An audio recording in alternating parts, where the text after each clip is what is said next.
Fraher. I'm a senior executive editor with Bloomberg News, one of the senior editors overseeing our coronavirus coverage. Welcome to our inaugural edition of Bloomberg Reports. With 2,700 journalists and analysts working around the clock across the globe, we're covering this extraordinary story in its many forms, from its impact on business to its effects on markets and to its impact on the global economy in general. We know you want as much information on this crisis as possible, which is why we are convening this virtual event with reporters and editors working out of their homes from Hong Kong to Washington to New York to San Francisco, and to yours truly here in East London.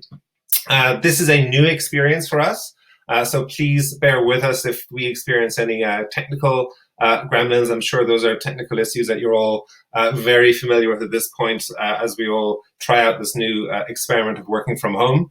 A few housekeeping matters. If you experience any issues with audio or video quality, please do try to refresh your browser. And we want this to be as interactive an experience as possible, so you'll be able to submit questions for our speakers. So it would be great if you could engage with us there. To submit a question to the speakers, please type your question into the Q&A box below the slide window and click on the submit button. The Q&A section, the Q&As will take place towards the end of each segment. We will be able to get to all of your questions, but we'll certainly do our very best to do that. We'll also be polling you a few times throughout this event. So as this goes on, you'll see some questions popping up on your screen as we're talking, and as it goes on, you'll see those results popping up as well. And we're also on Twitter at the hashtag Bloomberg Reports. So please engage with us there. So as you can see in the program, we'll be dividing this up into 3 sections. Later on, you'll be hearing from Stephanie Flanders and Tom Orlick, who will be talking to us about the outlook for the global economy. We're going to be hearing from Lynn Doan, who runs our commodities coverage out of San Francisco. She'll be talking about the threat to food security from all of this. But to get us going, let me welcome our first speakers. Drew Armstrong in New York. He is overseeing our coverage in the US as the head of our US healthcare team, and Rachel Chang in Hong Kong, who's overseeing our coverage out of China. And a special thanks to Rachel, of course, who's joining us very late in her Friday evening there. But you know, there are no Friday evenings for us anymore, so I'm sure she doesn't mind too much. So Drew, let me start with you. I'd like to, maybe you could sort of kick us off with a global overview. You've been on the front line of the story for weeks and weeks now, working closely with Rachel and other colleagues around the world. How would you describe the state of the virus right now in terms of where we see it in remission, where we might be getting it under control, and where you think the virus seems to be getting out of control at this point? Yeah, I think that's a great question, John. And one of the ways that I think we've all experienced this story is, this is thought of as a pandemic, but what it actually is a series of rolling outbreaks in multiple different cities. And Rachel will talk about the situation in China, but what we saw happen in Wuhan, then happened in Italy in almost exactly the same way, and is now playing out in the United States, particularly in New York. But you also see significant outbreaks in New Orleans, in Detroit, and in a few other places around the United States. And so we're seeing the same story just over and over and over again, with little variations depending on how people and governments react. I think the United States seems to be really at the kind of height of this right now, with New York first among that, and we're waiting to see if there will be a true peak, probably in a week or so. But I think the way we've been thinking about this as we've covered it is the same thing happening over and over and over again. I mean, this is a disease you need people and places to transmit, and so even if it's a global news event and a global crisis, it actually is a local one in many ways in terms of how we think about it and track it.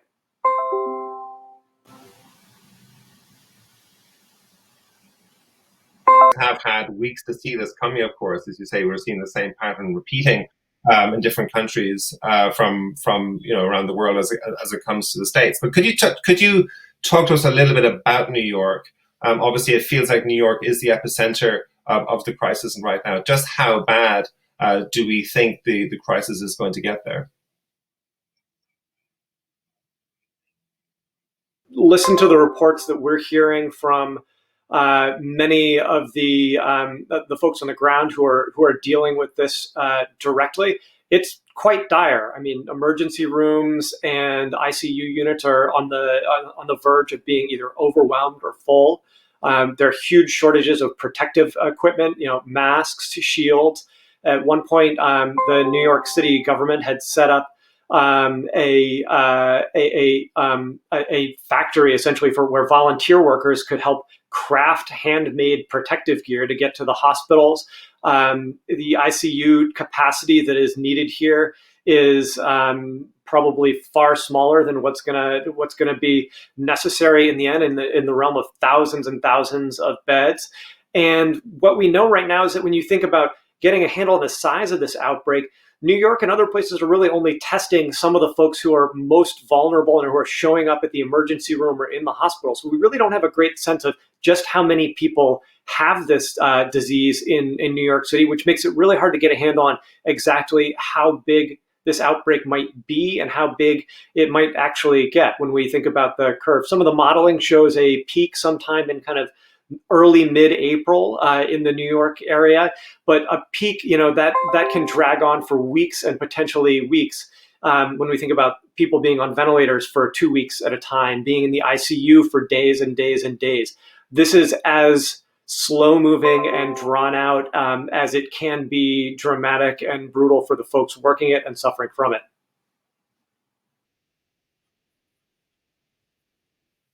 And so, what sort of key metrics should we be looking at here? I mean, clearly, everyone watching this is going to be, very keenly interested to know when the epidemic in New York might actually be approaching a peak. When you sort of study this on a day-to-day level and talk to your reporters and editors, what are the key data points you're looking at? I think the most important thing that we are looking at right now is, a blend of new cases, which, while very imperfect, they can tell us, at least if the testing policy is relatively consistent, they can tell you what's coming in the door at the hospital and ER level. We're looking at ICU and hospital admissions, which are a very important detail on how many severe cases you're seeing. And then, as a trailing indicator, we're looking at deaths. Now, none of these on their own are perfect. Deaths are obviously your most concrete measure of what's happening out there, but unfortunately they happen 3 weeks after the fact. I think one of the things that's really important to think about in terms of how this disease acts is that you look at an incubation period of 5 days. So someone gets coughed on or touches a surface that has virus on it, and they touch their face, and that's when the infection happened. It might take 5 days or as long as 2 weeks for that to become symptomatic. And then once they're symptomatic, they may be ill meaningfully in some way or another and getting worse and worse and worse for 5 days, 6 days, 7 days. And then after that, they might need to be hospitalized because their oxygen levels are dropping and their lungs can't support their breathing in the way that they need to. But when you talk about that timeline, any statistic that we're looking at is so far behind what's actually happening in the real world and where those points of transmission, which are the things that actually matter in terms of are we getting a handle on this outbreak, that we're always looking into the past with the statistics we have.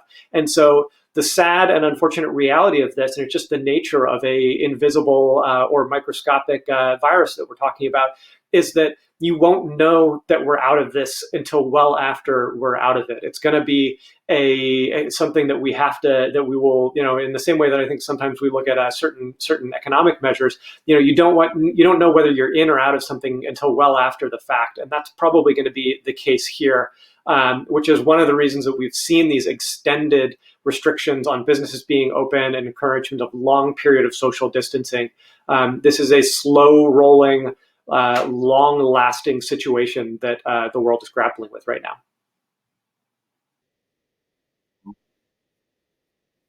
And before I go to Rachel, just one more question for you. You talked about extended timelines, and of course, vaccines and therapies are we're putting all this hope on vaccines, but of course, they are going to take a long time to develop. when you look at the news headlines every day, it seems like every day there's 2 or 3 interesting looking initiatives and therapies that drug companies and governments are talking about. Could you give our viewers perhaps a sense of how they should sort of model this? How should they think about how a vaccine gets developed, and how perhaps we can find therapies that will at least repress the worst impacts of this virus until we get to the vaccine? Yeah, I would break up this process into 3 stages is how I would think about it. The first stage that we're in, and a lot of this is what we're in right now, is that we take existing compounds and we essentially throw everything up against the wall and see what sticks. That's what's happening right now with remdesivir, which is the Gilead drug, with hydroxychloroquine, which is the old malaria drug. And these are low percentage shots that get taken, is the reality. You have drugs out there that we know are effective or may be effective for other diseases, and we say, well, okay, we might as well try something. Let's try everything as fast as we can. The second phase of development is the drugs that can be tailored specifically to target this, where you can dig deep back into a chemical library, or you can do some engineering of a biotechnology drug that might actually be useful for going after this disease. And that's kind of the second wave of therapeutics that we might see coming online. But that takes time. You don't have those in hand already. And so the lab work has to be done. The development and targeting of those therapeutics has to be done. And so that's a second wave. And I don't think we're necessarily quite there yet in terms of getting those things meaningfully into the clinic in any kind of volume. But that's the work that's happening right now. The third wave that you mentioned is vaccines. The nature of that is that the trials can take a little bit longer. You have to test them out in the real world. And the other issue that you're talking about there is that instead of treating sick people, you're treating well people. And so you want to make sure absolutely and without a doubt that they are safe and that they are effective, and that we're not giving people a false sense of security when we go out and inoculate them with whatever vaccine hopefully does end up working. And so that's going to take even longer than some of these first 2 categories that we discussed.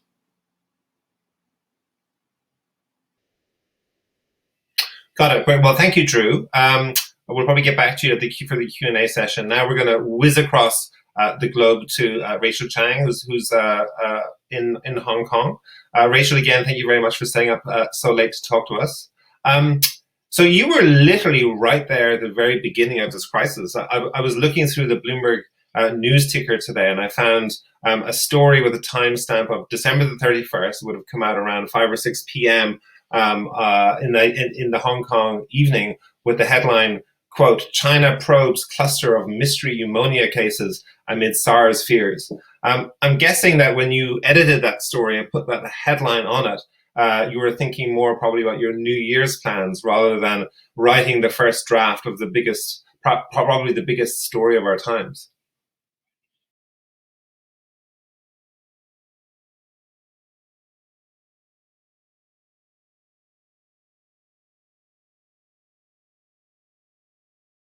Actually interested in doing any real work, and it was New Year's Eve. We had known that this was being talked about on Chinese social media, some local media reports for a while, but in a place like China, there's a lot of stuff going on, and oftentimes we're unsure with the vastness of the country what to take seriously.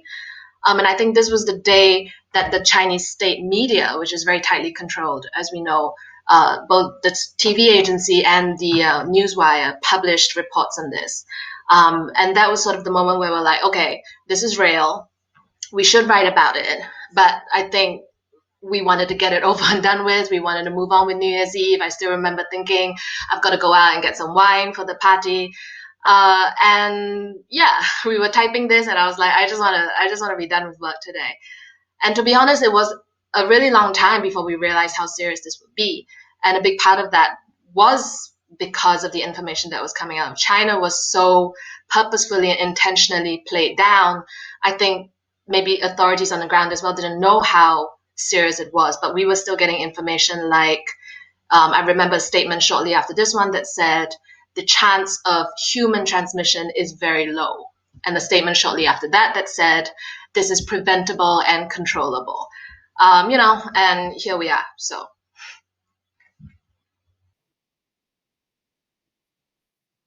So the story, in many ways, in China, the story had the full arc that Drew talked about earlier. Has certainly gone through its first wave. It does seem like the virus is in sort of remission, if you want to call it that. It is sort of under control, and yet there are more than lingering, pretty strong questions about the Chinese data. We had a fantastic scoop from our colleagues in Washington earlier this week about a CIA report to the White House that argued that China has aggressively suppressed the numbers and downplayed the severity of this right the way through and right up to the present day. What are the people that you talk to saying about the Chinese numbers? The historical numbers we've seen and what the Chinese authorities are saying now about the state of the virus in China. Mm-hmm.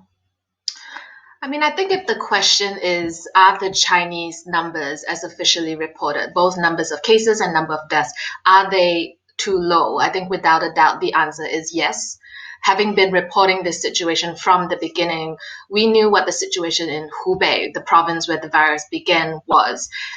We talked to people whose family members died before they even got tested or even went to a hospital because the system was so overwhelmed, completely drowned by this crisis, which is the same thing we're seeing in so many cities now. But there is no doubt that there were many, many deaths that were not recorded as virus deaths because at the time they were dealing with a situation where the tests were faulty. There was a very low understanding of what the virus was and what was even happening. And I think another massive group that was not being reflected by the Chinese authorities, which is of growing concern to everybody watching this pandemic, is the group of people who don't show any symptoms. We call them asymptomatics. And what we know China does is that when somebody tests positive, but he does not show any symptoms, they do not count that as an official case. And we have reports that those cases might be tens of thousands, really. That there are a lot of people who don't show any symptoms or who show only very mild symptoms. And Chinese authorities only move those people into confirmed cases when they start showing symptoms. So, the short answer to are the numbers too low? Yes, they are. But if we're asking the question, is China's containment real? Is it true that China has contained its first wave of cases and is trying to go back to normal and people are normalizing their lives? I think without a doubt that answer is yes as well. It is not a fraud, it's not a lie that people in China are starting their lives again. People are going out to restaurants and bars again. People are working again. They have contained the first wave.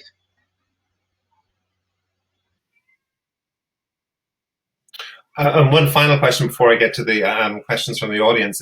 Certainly in Europe and in the US, there's a lot of worry, fear, concern about a second wave coming in the winter, and that's why we need to be especially careful now. How do the Chinese authorities talk about that? Do they share those concerns as actively as those concerns are being expressed in the West? Yes, they're very concerned as well. I mean, I think when people talk about the Chinese situation, the people who suffer the most if the Chinese situation gets out of hand again is their own population, where there's still a lot of anger, there's still a lot of suffering that's been endured, and their own economy.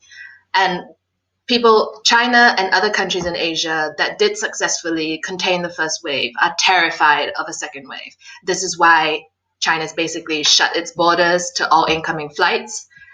This is why it will lock down a residential compound if there is one new case, which is what we've seen in places recently. The idea is that this virus, it's so different from any virus before because people can transmit it without even any signs of being sick, and that is something that we do see still happening for now in lower numbers in China and other cities in Asia. But that's very much something that could flare up again.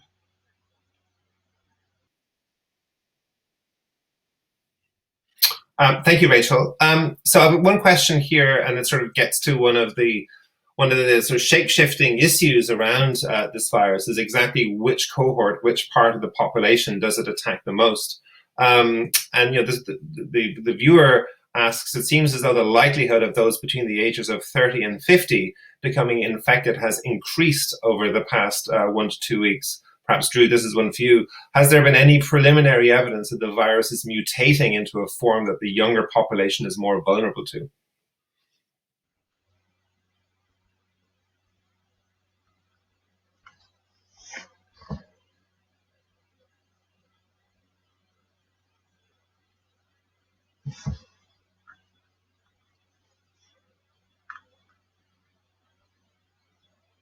Okay, I'm told that Drew's sound isn't working, so maybe I'll turn to a question. To Rachel from the audience.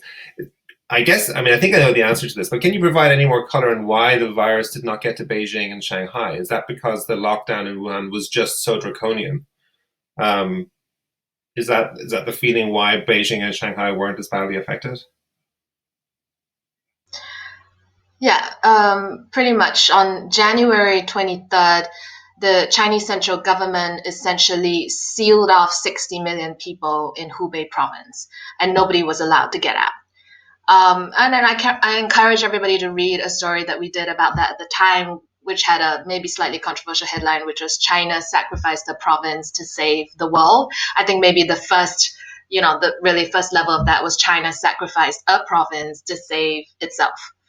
Hubei the thinking was very much that Hubei needs to be contained. The suffering that will take place within this province because of the lack of adequate medical care, because people cannot go elsewhere for help, that just has to be endured because the priority is to stop the virus from getting out into its major cities. And to a large extent, that has been successful in the Chinese strategy, and that's why you don't really see a huge amount of infection apart from Hubei. And that's why the statistics are extremely different if you look at Hubei and you look at China outside of Hubei. In Hubei, the fatality case rate is 5%. In the rest of China, it's 0.5.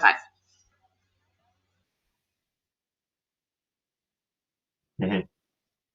Fascinating. So Drew, that question back to you. Thank you, Rachel. Has there been any preliminary evidence that the virus is mutating to a form that the younger population is more vulnerable to? No, I don't think what we're seeing is any kind of mutation of the virus. What I do think we're seeing is a different understanding of who this impacts most. I think it's worth keeping in mind that this is an extremely new pathogen. We have had decades and decades and decades of experience with other diseases, even things as recent as SARS, or MERS, in particular the flu, to understand how those diseases impact different folks. And we're only a few months into the understanding of how this particular virus impacts different portions of the population. The older population does still seem to be most at risk of death, but one of the complexities of this is that you do still see, and there are anecdotal reports of this, larger or surprising numbers of younger people being hospitalized. There's a strong correlation, it seems, with pre-existing conditions here. And so diabetes, cardiovascular conditions, pulmonary conditions like asthma, which in the United States and many parts of the developed world are actually quite common. So, age is often a very good surrogate for frailty, but we also have people who are vulnerable because of their medical conditions who can be affected as well. And I think where this becomes particularly complex is that when you have young people who have become ill, and even though they might be less at risk of death with full supportive care, they are still using up healthcare resources. And every person you put into a hospital bed because you need to try and take care of them pushes you closer and closer and closer to that point of health system collapse or overwhelming, which once you reach starts to make your death rate and the dangerousness of this disease suddenly much, much worse. When you begin to have essentially water spilling over the wall here, you aren't able to give all of those people, whether they're young or old, the care that they need, and you start to see the problems from this virus really skyrocket. So, when we talk about mutations, I think that's something less worrisome, and I think it's more our understanding of the disease that's changing most rapidly. Got it. Well, Drew and Rachel, thank you for your time this afternoon and this evening for Rachel, and just keep up the good work. I mean, I think it's no secret, that the stories that you guys are writing are providing an incredible service to our readers. They're certainly the most read by a long way every single day on the Bloomberg terminal and on the Bloomberg website. So keep it up, guys. Thank you. So now I'm going to move over, whiz around the world again to San Francisco, to Lynn Doan. She runs our commodities coverage out of the Americas. And when we were putting together the program for this event, I had noticed in the last few weeks some of the most read stories that we'd written were about food security and what this crisis is doing, and potentially will do to the supply chain across the world's food supply. So I thought it'd be that obviously is a subject that viewers are very, very interested in. And I thought this would be a very good one to surface today. Lynn, how's it going? Hi, John. I'm good. How are you doing? Thanks for having me.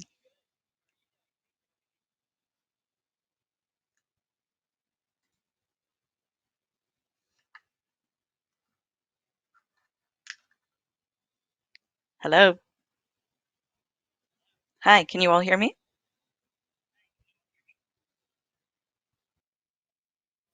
Oh, can you guys hear me? Lynn, can you hear me? I can hear you now. I can hear you.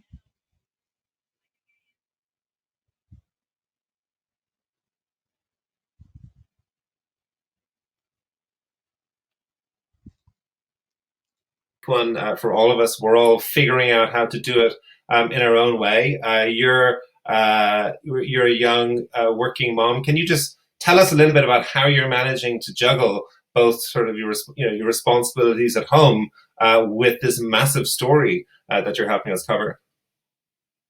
I don't really know how, John. It's been interesting. We're just barely is probably the question. Is probably the answer. My baby Sophia is 20 months old, and she's like a tornado. If anybody has had a 20-month-old living in their house while working, you wouldn't know this, but I've strategically positioned my laptop so that you don't see the ocean of toys that she's scattered across here. And I have to apologize in advance if she comes barreling through this door during our discussion. I can't avoid that. It's happened before.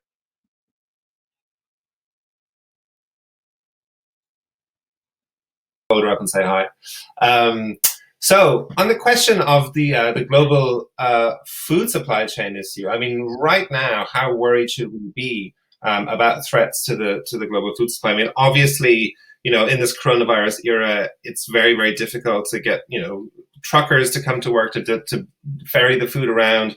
I read a story yesterday that in Italy and France alone, 300,000 fewer migrant workers are going to come and help during the summer season to help pick crops. It obviously has huge impact if you're running a food processing factor if people can't come to work. So where are you seeing the most worrying pressure points right now? Yeah, I'll give you the three big ones. First, and I know it's not a sexy topic, but trucks are choke. There are other choke points that are region specific, but the complaints that we've been hearing about truck problems have been absolutely universal. It's taking them longer to get anywhere, and part of that is because of government restrictions. So, in some parts of the world, local authorities are confused as to whether hauling food is an essential service. I'd argue that it's the most essential service to us. In other parts, there's just a shortage of truckers because they can't get to work. They're getting sick. The demand for them is too high. And then there are some very basic challenges that we hadn't thought of until we started reporting this out. Like drivers that are making long haul drives can't find places to eat and sleep as they're getting there because everything is locked down. Second, ports. There's a huge shortage, hundreds of thousands of containers off the market because China is still ramping up and unloading those. That means that there aren't containers at other ports loading food like they usually do and getting to them to the places that they need. One last emerging choke point that I'll point out is workers getting sick. Last week, we saw Sanderson's Farm, which is one of the largest poultry suppliers in the United States, report the first infection at a meat plant here. Then we had a meat plant out in Canada report one, and then JBS, which is the world's largest beef processor, started reporting them. So the infections are increasing at food plants, and that also has become worrisome.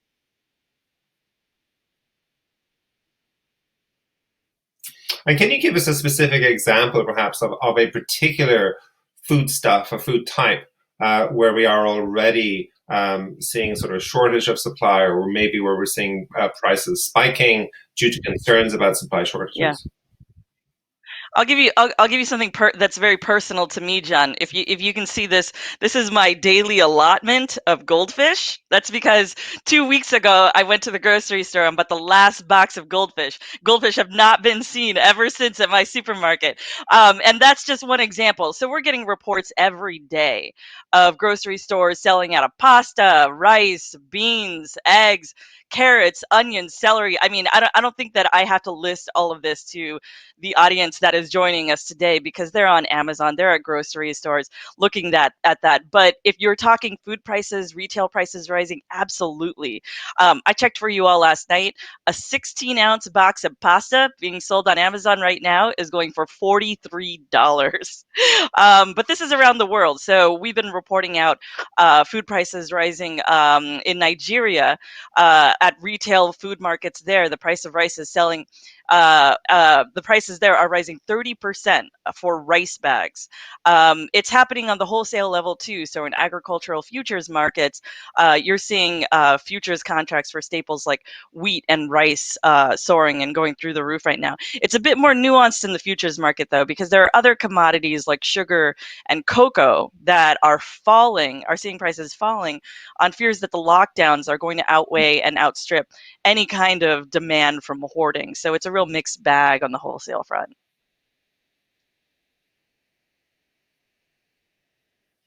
And how worried should we be, Lynn? I mean, a really interesting story we wrote last week was the story about the risks of food nationalism. How worried should we be about particular countries like Russia, putting a cap, putting a quota on wheat exports? I think we saw the same news out of, I think Kazakhstan did the same as well. They put a cap on, or maybe even banned the exporting of wheat flour. How much of a trend are we seeing there, and how much worse could that get? This is a trend, and it's disconcerting for sure. And we're not just talking about a few countries anymore. When we wrote that story last week, John, that was over a week ago, and we were just warning about the very beginnings of this. And since then, so many more countries have joined that bandwagon. So we had Russia, Kazakhstan, Ukraine talking about limiting wheat exports.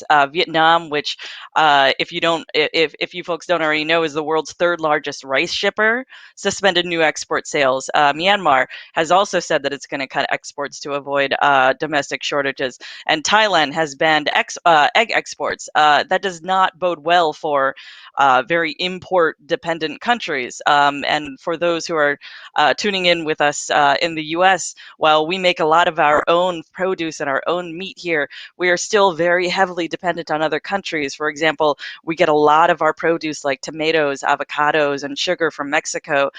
We get cheese and wine from Europe. We get a ton of seafood from Asia. And for those that are joining in from Europe, same dependencies exist on other countries for produce.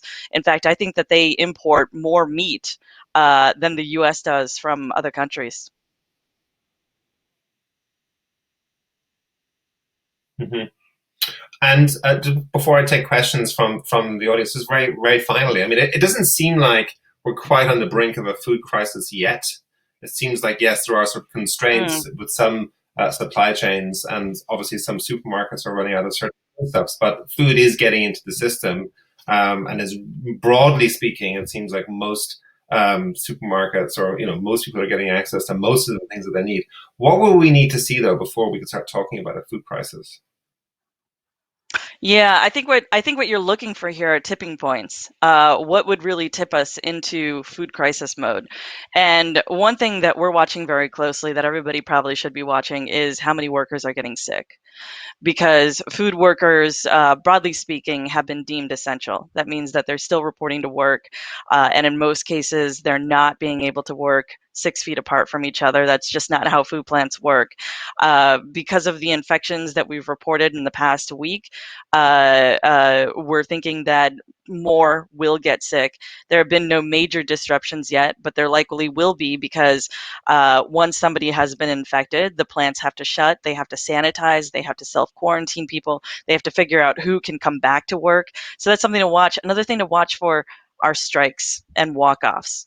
And I'm talking across the entire food supply chain, right? So people are scared of getting sick. And this isn't just like the workers that we've been reading about in the news today, like Whole Foods and Amazon and Instacart. We're also seeing the first groups of actual food workers at plants walking off the job, demanding stronger safety measures because they don't feel like they're being protected by their employers enough.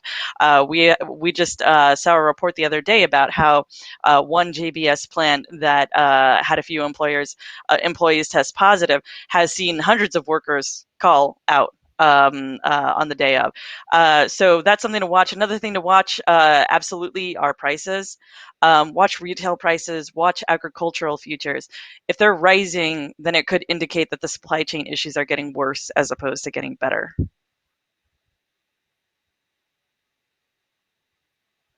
And one quick question for you, Lynn, from the audience before we pass on to the economics part of this.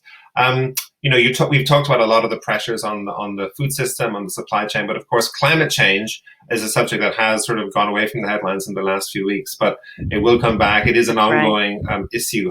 How much additional pressure is being put on the food supply right now by climate change?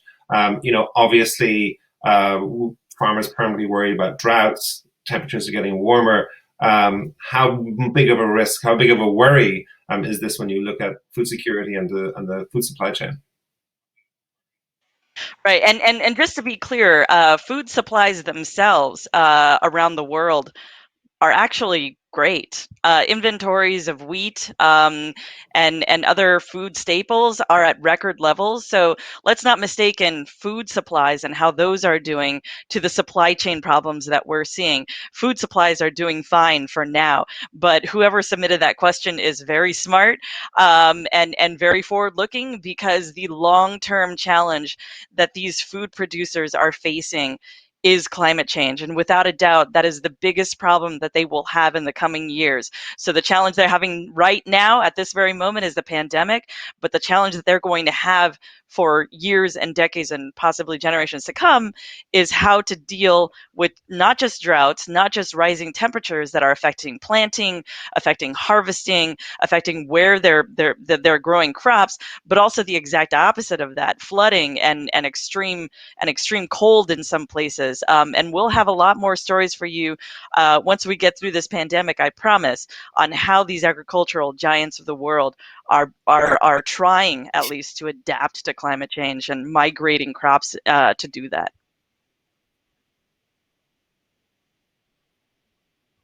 Great. Well, I look forward to those, Lynn. Thank you very much. I'll allow you to get back to all of the great stories you're writing, and the baby, your daughter at home, and your food right there in front of you, and the baby. Yeah, exactly. So now it's time to pass over. Thank you, Lynn. It's time to pass over to Stephanie Flanders, who oversees all of our economics coverage at Bloomberg, and she's going to be talking to Tom Orlick, the chief economist of Bloomberg Economics, about the outlook for the world economy from all of this. Stephanie, over to you. Thanks, John. The economy has become a more and more part of the story as it has morphed from a China issue to a global issue. And Tom leads our group of nearly 30 who are all part of the broader Bloomberg economics family. Tom, you've been in the hot seat trying to get a handle on the story from the economic side of it. It started off, you had a comparative advantage in thinking about the impact on the Chinese economy of the virus, having spent 11 years in Beijing. We've all done a learning curve, and we look back, what planet were we on to be still thinking of it as a local, the China problem, perhaps even into February, when it was rapidly becoming a global problem. And of course, our constant providing forecasts have reflected that learning curve as well. So how have you kept up with that rapidly evolving economic side of the story? And I guess the big question is, what are you seeing now in terms of the future path of the economy? Thanks very much, Stephanie, and great to be here and to share some insights on the economic side of this. So I'm sure, like many of our viewers, I had a sort of slightly strange experience earlier on in this virus outbreak, especially speaking with some of my elderly relatives. And I would have conversations with them, which went something like this. I would say, look, there's a really serious virus out there. It's really contagious. It's especially dangerous for old people. You should take that seriously and you should avoid going to gatherings or parties or things like that. And they would nod and say, yes, I read the news. I understand all of that. And I'm going to take it seriously. And now I have to go out to a party. So they had all the information they needed to make a right decision about what to do, but they just weren't putting it together and thinking about what it meant for them. And in a sense, the economics profession writ large has been through a similar process thinking about this virus over the last couple of months. As you can see on our first chart, the evolution of forecasts on global growth in the face of this virus has been really quite striking. A month or so ago, we saw the impact on China. We saw the spread of the virus to Italy and some other countries. We saw lockdowns taking place. But we weren't quite putting that together right. We weren't thinking clearly enough about the magnitude of the impact that was going to have on global growth. As we've seen, factories, offices, schools, shops, restaurants shutting down, not just in China, but now across Europe and across the United States. It's really hit home. So on this chart, what you can see is our forecast as of late February. That's the blue line. We were expecting a big ding on global growth, but not a catastrophe. And then the solid orange line is our latest forecast. And that takes account of the spread of the virus around the world, all of the lockdowns that we're seeing. What we're anticipating now is a recession across all major economies, the US, the Euro area, Japan, China, in the first half of the year, a stabilization and the beginning of a recovery once the outbreak is under control, hopefully in the second half. That leaves growth for the year at minus 0.2%, a catastrophic number, worse than the great financial crisis. Growth for the world in 2009 was minus 0.1%. And if anything, risks to our forecast are tilted firmly to the downside.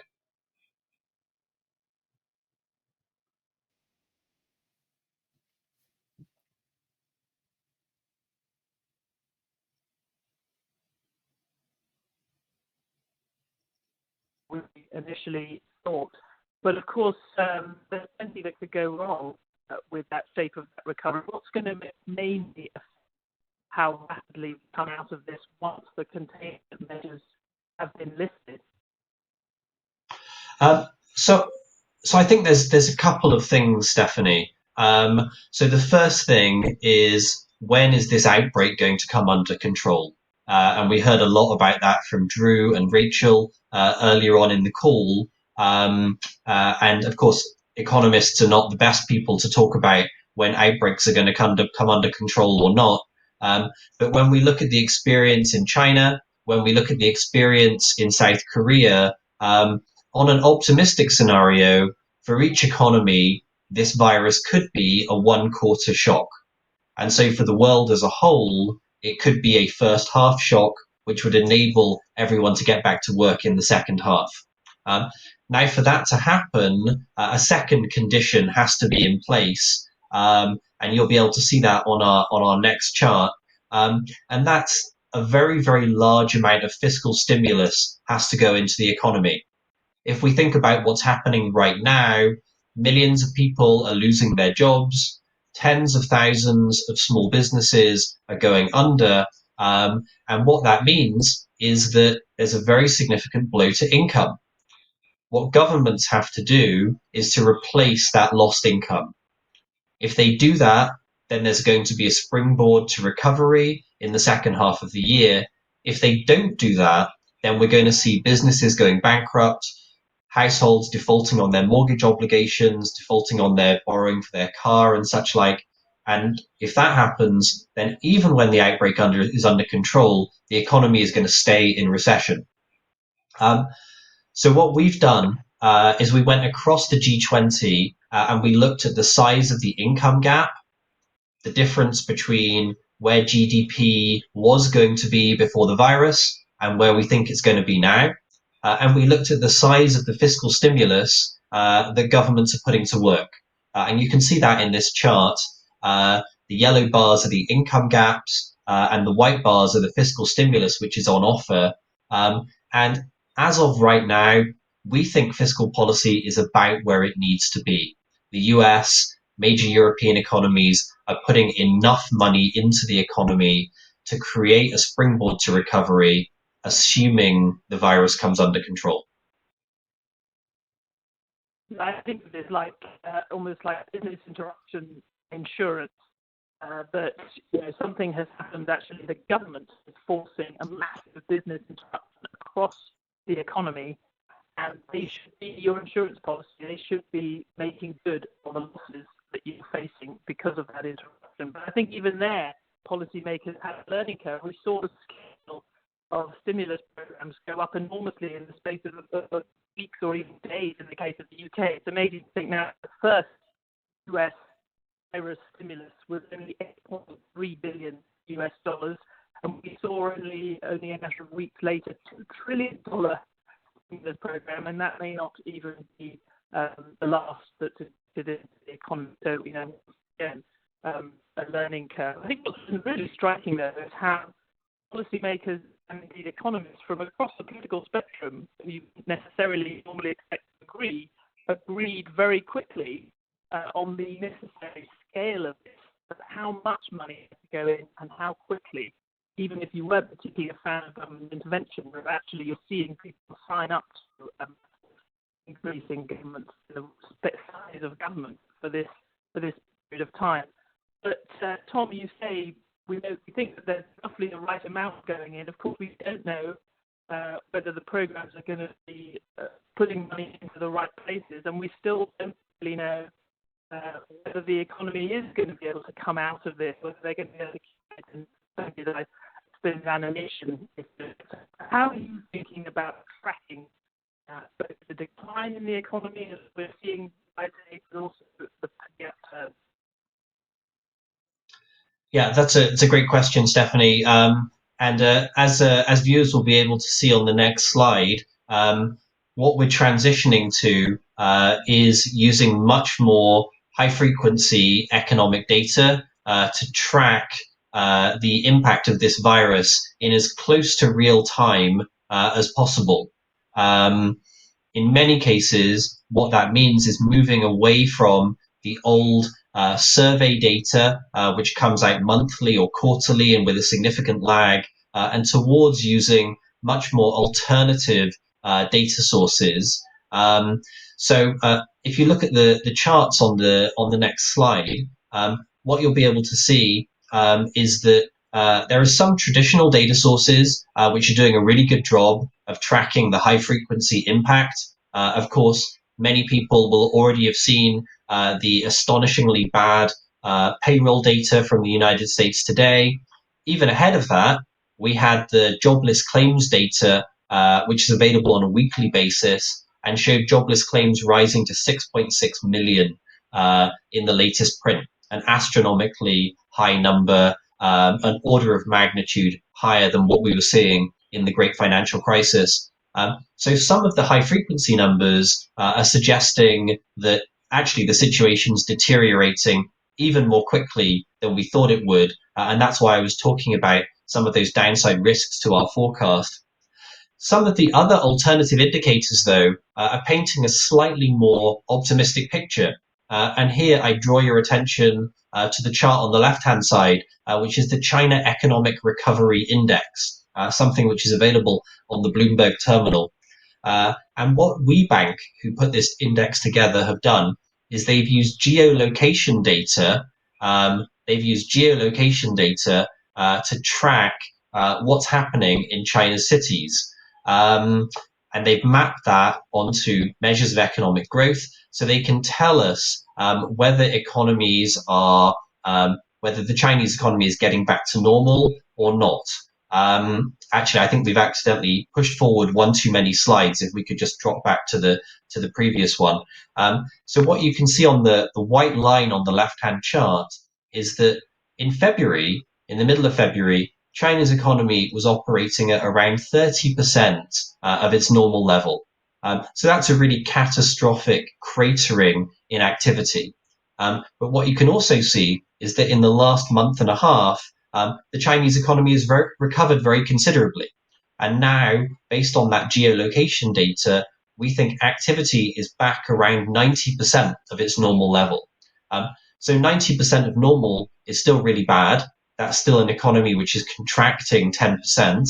But the recovery trend is clear. And if China can stay on that trend, and if other economies can follow that trend as well, then we could be looking, in terms of the economics, at the optimistic case where this is an incredibly severe shock, but it's also a rather short shock. That's certainly the hope. Well, thanks. I'm very glad that we've left it on that note rather.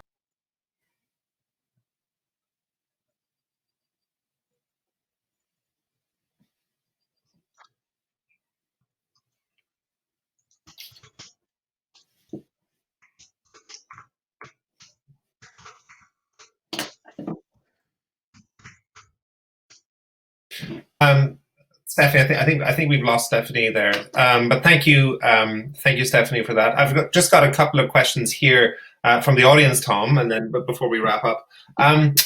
Economics is sort of a notoriously tricky subject at the best of times, but of course we are in an extremely fast-moving environment here. Can you just give us a sense of when you think about the numbers, when you run your models and you talk to your other economists, how do you factor that in? How do you factor in this intense level of uncertainty that we have when you're trying to come up with these fantastic predictions and models? Yeah, it's a great question, John. And I would say that we're doing three things now that we often do, but we're doing them much more and much more intensively. So the first thing is we're going way further back into history to think about points of reference. So in particular, we're thinking about the Spanish flu in 1918 and 1919 and the massive impact that had on global GDP. The best estimates suggest that took 5% out of global GDP back at the end of World War One. The second thing which we're doing is we are paying much more attention to those alternative data sources. So I mentioned the Chinese geolocation data. We're also looking at things like traffic congestion, air quality, public transport usage, restaurant bookings, the number of containers arriving at US ports. And these things, when we put them together, are giving us a much more high frequency read on where the economy is right now.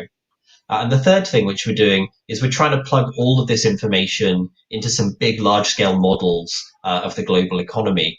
Because what matters in terms of the economic impact is not just how a lockdown affects China or how it affects the United States or how it affects Europe, but how that can spill over to the rest of the world. Thanks, Tom. And one final question. The gold bugs are already talking about inflation risks from all of this. I mean, clearly right now, this moment in time, inflation is the last thing that the world economy has to worry about. But, if you take a 2 to 3 year view or even longer, we're pumping a lot of money out into the economy. Do you have a medium-term outlook for inflation, and how worried do you think we should be about a resurgence in inflation when economies do get back up and running again?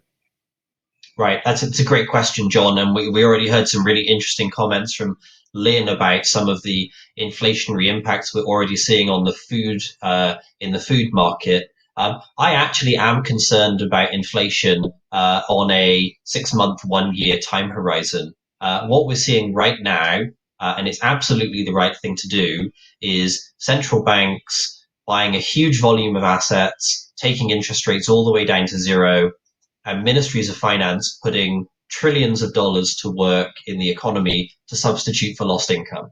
And that's absolutely the right response. If that wasn't happening, then we'd be probably facing some kind of significant financial shock, which would make the virus lockdown even worse in terms of the economic impact. The concern is this sustainable? If we see supply chains frozen, if we see supply constrained because of a lockdown that lasts into the middle of the year, into the end of the year even, and central banks are still printing money and ministries of finance are still pumping money into the economy, then you've got demand being supported by policy, you've got supply constrained by the lockdown, and that's the kind of environment where you'd really start to worry about inflation. Got it. Well, Tom, thank you very much for taking the time this afternoon. That's all we have time for, unfortunately, today. And thank you to all of the participants for making this such an interesting last hour. We'd love your feedback, and an exit survey will appear on the screen at the end. For ongoing virus coverage, follow Bloomberg on Twitter at business, and visit us at bloomberg.com. You will also find Bloomberg Business Week at BW. And businessweek.com. And of course, you can listen to Bloomberg Business Week on Bloomberg Radio and YouTube from 2 p.m. to 6 p.m. Eastern Standard Time in the US. And you can get unlimited access to Bloomberg news, videos, podcasts, and more at Bloomberg.com. If you haven't already, you can subscribe on Bloomberg.com /subscriptions. Thank you very much for joining us today. See you soon. And most importantly, stay safe. Thank you very much.